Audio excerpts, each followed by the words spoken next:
Here's what happened, guys. This question, how does the world really work, has been like a bone I haven't let go on of for many years. And it's a bone I'm holding on to. And I know I'm not the only one here who, over the years, has had this nagging feeling of like, how does this all really work? And that's led me down some interesting rabbit holes over these last few months that I've talked about here before on the show. And it's a reminder that when it comes to theology, culture, politics, the economy, it's all interconnected. But the question keeps coming up, well, who actually runs the world? What are the power dynamics and structures? And what I want to do with this series for the week is to start to share with you, like you think about it as like a tasting menu. I'm going to start giving you these points to remember that can, in these puzzle pieces that we can then fit together into understanding how this world really works. And the truth, it can be, as I said before on the show, it can be uncomfortable. It can even be shocking at times, but it can also give us peace in understanding what is going on around us and to cut through all the chaos and the noise that is out there. So welcome back to the show. Let's get into it on this Monday. What I want to talk about, and I want to sum it up, with this with Plato's allegory of the cave. It really sums this all up for how the world really works and what we're dealing with and what we have to do, because I know I'm not the only one here who has this question that keeps coming up of how does the world really work, and it gets me curious and wanting to understand the different dynamics in this world on a both global stage to the national stage here in the U.S. And even down into your local communities. I do believe it's all interconnected. And this allegory of the cave, you may be familiar with it. It's a cave it's a story of prisoners who had been prisoners since childhood in this cave, and they're only able to look at the wall. They're not able to look back outside of the cave. And there's a fire behind them, and there are people that put shadows onto the wall, and the prisoners are thinking that these shadows are the reality, the only reality that is out there. And then one day a prisoner is set free and then is dragged out of this cave. He gets blinded with the light, but then he's able to look out and see the world for what it really is.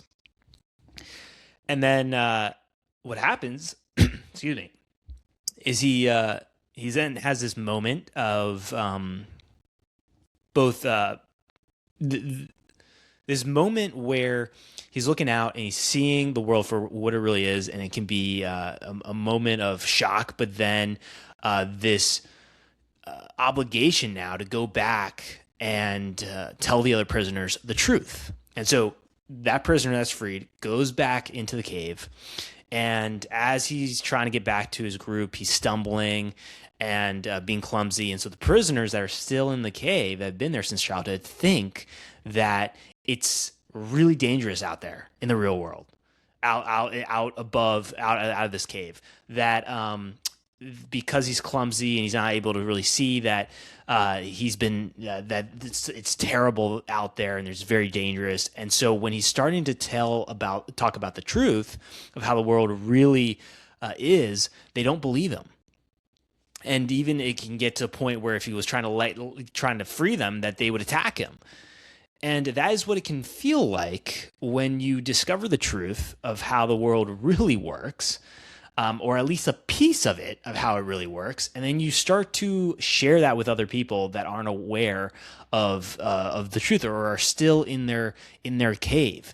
And what can happen is those shadows that are put on that wall can be from different power structures, and so that could be what some people call the deep state. Putting out these psychological operations, propaganda to cause us to think a certain way. It could be the globalists is another power dynamic that gets talked about. Or it could be the Epstein class. We had the Epstein emails that came out and to see this power structure. And that could be a power structure that's putting these shadows on the wall. And all of this comes back to creating, if you've ever seen the movie, like The Matrix, creating The Matrix. I watched that movie, and it's creating this world that's fake. And when we can look around and notice what is going on for different stories online in the digital space, there is a lot of fakeness that is out there. There is a lot of manipulation that's out there. There's a lot of propaganda that can be put out there, a lot of psychological operations. We can realize that as human beings, but sometimes it can be scary for us to see how big this could be for the lies that we're told. And what I want to start to do throughout this week is to start to reveal to you some clarity as to how this world really works and to understand these different puzzle pieces. But for me, how I have to start back on and we have to decide for ourselves is what is the foundation that we are talking about here, the foundation that we can look towards for the truth. And that goes back to, do you want to live in a world where there is truth or there's fakeness and ignorance that can come with this? Because when it goes back to the allegory of the cave, it's like the blind leading the blind. And we can experience that a lot right now with politicians to our leaders in different communities, where it feels like the blind are leading the blind, and people aren't seeing the truth for what it is and then communicating that truth. And so what we have to do as Americans, as small business owners, and I've had so many conversations with other small business owners, we got to lead by example. We got to understand the truth, be the messenger, communicate it, and do what is right, which is to tell the truth. One point for how we create this future that is this American future that is a small business renaissance is we tell the truth. We tell the truth to ourselves, tell the truth to those closest to us, tell the truth to our communities. And when we can do that and have a foundation of truth, that's where we can cut through the chaos that we can experience and the confusion that can be out there. So that's one. And then ignorance is bliss. Ignorance, it can be a prison too. Like that saying of ignorance is bliss, I reject it, because without being curious and wanting to learn more about how the world works, that's a very depressing life. And we got to ask ourselves too, in the world that we're living in today in our society, are we better off than where we were back in the 1990s? I remember growing up in the 1990s, and to think back to that time where you go outside and play, and you didn't have this intense amount of fear out there as you were hanging out with your friends. You were able to go see a movie theater, and just be able to, what felt like at that time, really enjoy life. And now today there's a lot of fear that is out there, a lot of uncertainty, and even walking outside your front door, it can be very scary. And for creating America's future that is a small business renaissance, it's about creating a future that we don't have to lock our doors at night, that we don't have to be scared to walk in our major cities at night by ourselves, and where we can actually have happy marriages and not having such a massive amount of chaos in our relationships. And that, when it comes to the messes that we've experienced a a lot of messes. That could be the attack on the nuclear family. That could be the national debt that's now over $39 trillion. Could be the mess that Gen Z is the most in-debt generation for their age group in the history of the U.S. The opioid crisis we experienced, the depression, and the obesity crisis. There is a lot of messes that are out there, and a lot of vices too that are out there, going back to drugs and pornography. Like, there is a lot that can cause us to get out of our moral principles. But we got to first understand, what are our moral principles too, as a society, and then as individuals. What are we prioritizing? This is where I come back to faith. For me, I was baptized a Catholic, and then I, for most of my life, felt like it was a tourist. I was a tourist out there. I did believe in a God, but I really didn't have structure around that. I wasn't praying consistently, and I didn't have a connection with God, with Jesus. And for me, it's been recently where I've come back and I've realized that Christ is King, and that I have given my life to Jesus, and to trust in his plan, and to know that I do have will, but to realize that I am not God. And many people that are out there, there's a lot that think that they are God. And that can cause us to go into this, it cause us to go down this path, this demonic path. And I do believe the more, when I was a tourist, I really didn't realize the war that was going on here. But there is a spiritual war that is happening.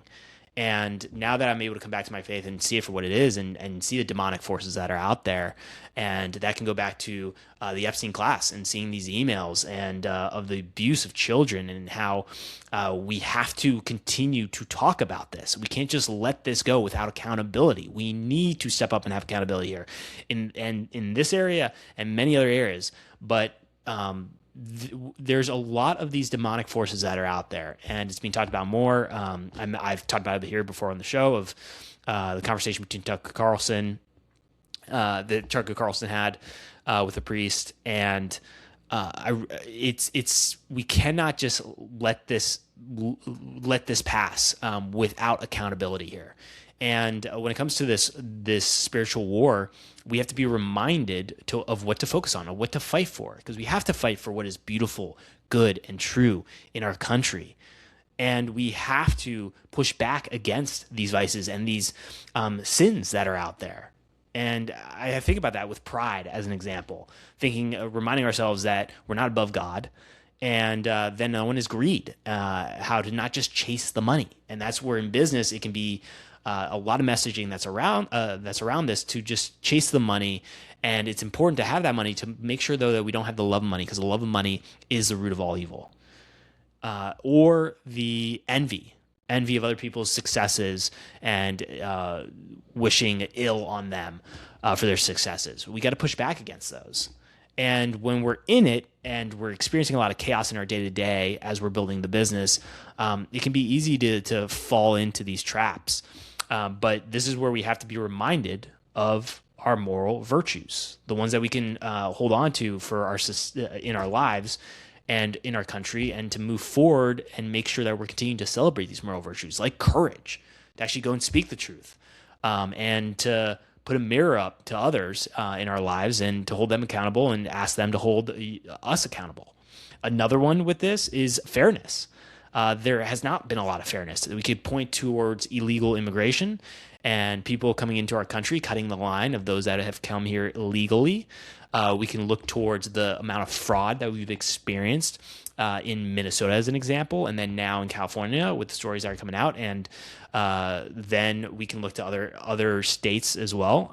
But the incentives point towards trying to do the lazy thing, try to not follow the rules when it comes to the fraud, and that can go back to one of the capital sins of sloth, which is to the lack of effort, the laziness, but to take advantage of the generosity, which is a moral virtue that we have to continue to preserve, generosity, but to take advantage of the generosity of good, hardworking, decent Americans that just want to make sure that they improve their quality of life for their families, their lives, and their communities.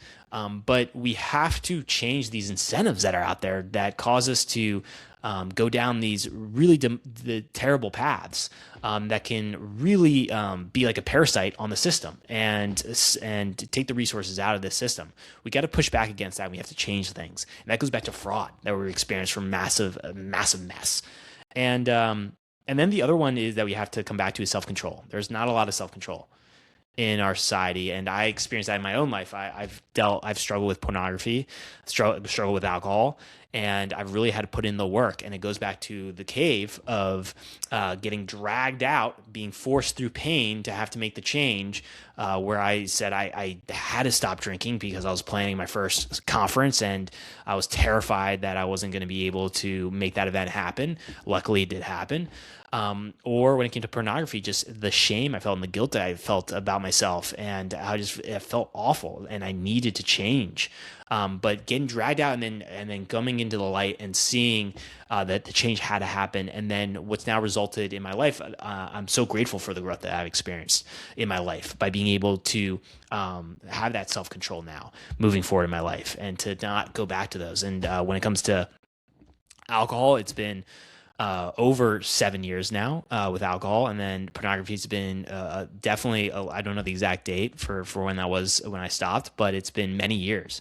And having self-control then helps us to create more freedom of choices in our life. And for our country, it's really important to not take for granted the gifts that we have here in our country, like a freedom of speech and the ability to own our small business.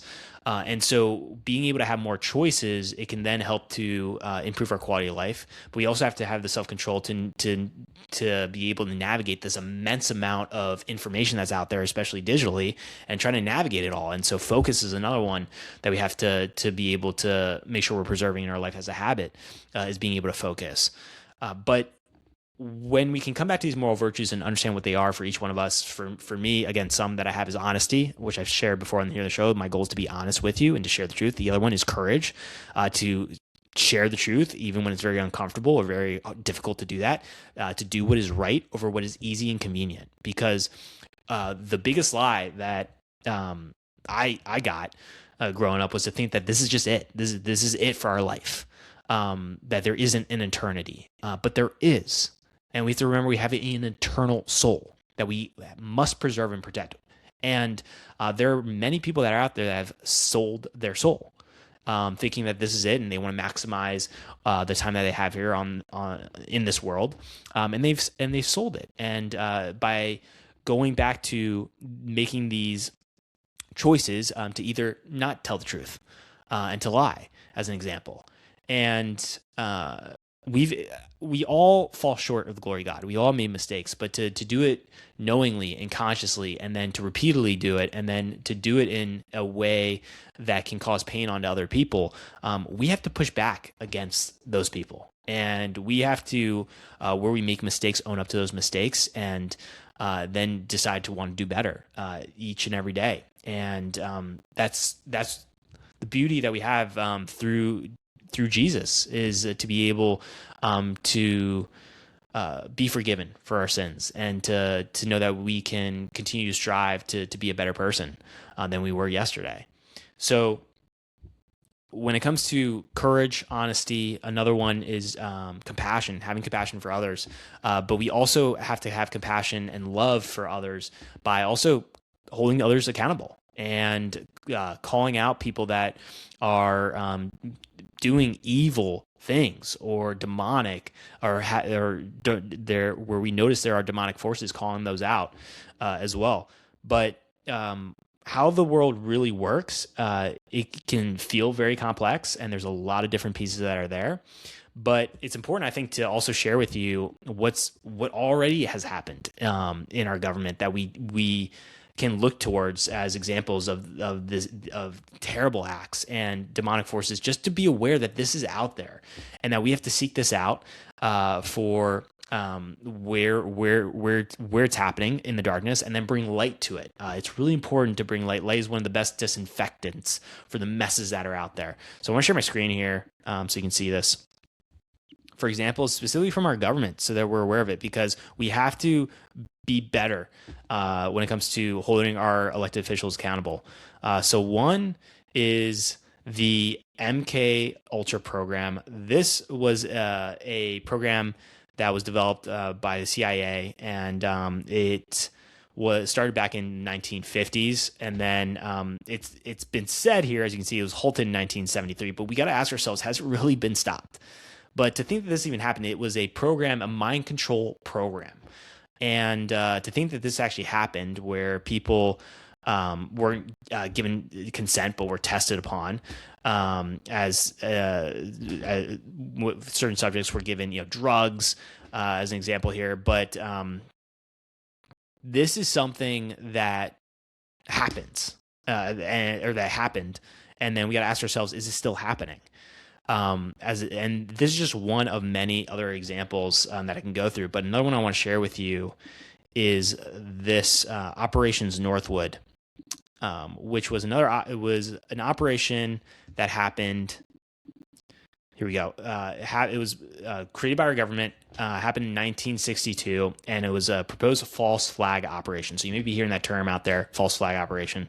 And what it was operation that was planned to stage acts of terrorism against U.S. military and civilian targets, us, the American people, by our own government, and then to blame it on the Cuban government in order to justify a war against Cuba. And so this is both on Wikipedia, as you can see there. It's public information that is out there, and these are just two of many other examples that are out there of the of just what powerful forces are capable of, and going back to how does the world really work, understanding all that is out there that we have to. Or not understanding all that is out there, but realizing there's a lot that's out there that we don't understand, and that we have to continue to be curious about and seek out and then hold accountable. Because I do believe America's future leaders are small business owners. And I have also realized that there is a lot of lying and fakeness that is out there. I could create a compilation of the amount of political figures that would say in DC it's corrupt. That would say politicians are corrupt, and so we know this, right? But it's like, what are we going to do about it? And this goes back to America's future. What are we going to decide for America's future? And one is we have to decide to tell the truth. Make that a foundation. Number two is making sure that we also understand the basics. When we can understand the basics in our business, at worst, we're going to be a better overall decision maker.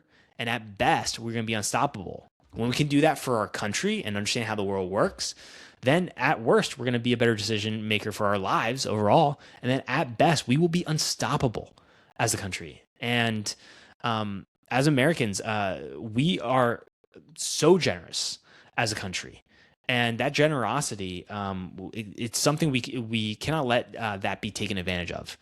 And we have to push back against the evil forces that are out there that would take advantage of the generosity and the compassion of Americans. And by being aware and understanding what the truth is and communicating that's one way we can do that is to continue to talk about this stuff and realize that is out there. And then when it comes to where things don't make sense, get curious and ask questions. Do that. Like, don't just believe something at face value for what someone's saying if it doesn't make any sense. Even if they call themselves an expert, because we experienced that in COVID, and we can see what happened there, where we were being lied to, and then information was being suppressed on social media by our government, talking with these big tech platforms, and that's been shown with documents. And we've talked about more on the show.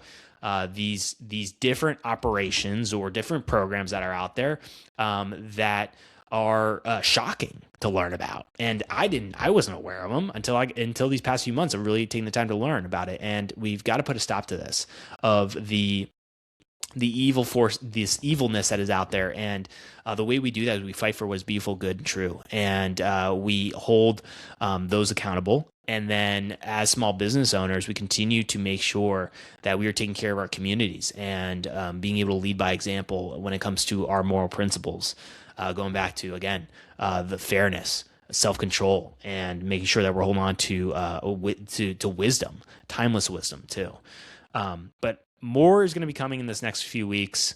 I feel like this series may not just be for this week, but maybe for a little bit longer. But I want to start bringing in some more pieces of the puzzle for you, and reminding ourselves of that just because it may be very confusing at times or complex to really understand what's going on here, it is worthwhile to understand how this world really works, and then to be able to be a messenger to others in your community and in your life, and to also realize you're not alone in wanting to understand this question and learn more about it and go down these different paths, and where it can lead you. I know for me, the past few months, it has been shocking at times, and it can get very uncomfortable, but it also gives me peace to understand what we're dealing with, and when it comes to the power dynamics, who to focus on for that. When it comes to Epstein class, the globalists, New World Order is another one, or the deep state when we think about our government, and to realize that we absolutely can make a change here. We're in a time in history where massive change is unfolding, and as Americans, we got to unite as small business owners. We got to continue to come together and lead by example, and realize that we can make a change here, and we can make America's future a small business renaissance. So if you are wanting to connect with our small business owners in person, you can actually join us in Charleston, South Carolina, 14th to 15th, or January 14th and 15th, 2027. And this is where you can register at afuturefest.com. And we're going to be talking about these topics. at the event. We're also going to be talking about how to build a business that lasts through the chaos, and to be able to handle the chaos that is coming. And it's, yes, there are a lot of things that rather can feel very scary, but we can courageously step up and be able to move through it and lead by example for others. So I'm excited for that event coming up, and then I will see you guys tomorrow.